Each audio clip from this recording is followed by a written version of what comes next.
Welcome to Chillin' 101. We hope this video helps. In this video, I will show you how to play Renegades by Ex-Ambassadors on guitar using an easy method. We'll break down the song into simple, manageable steps, focusing on core techniques. You'll learn just 4 essential open chords and a straightforward strumming pattern. By the end, you'll be able to play this fantastic song with confidence, even if you're a beginner. Let's get started and make some music. To play Renegades easily, you'll only need to learn 4 fundamental open chords.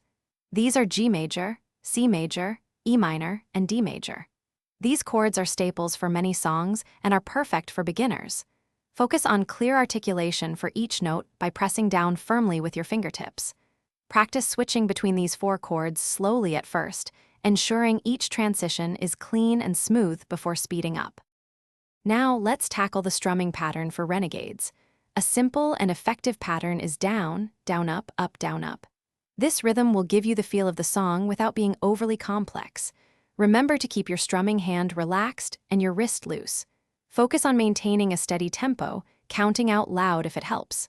Start very slowly, then gradually increase your speed as you become more comfortable.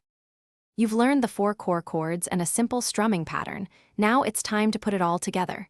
Begin by playing the chord progression with the strumming pattern at a very slow pace. Don't rush it. Focus on smooth chord changes and a consistent rhythm. As you gain confidence, gradually increase your tempo. Soon, you'll be playing Renegades from start to finish, enjoying your progress with this easy guitar method. Thanks for watching. Consider subscribing if we helped you.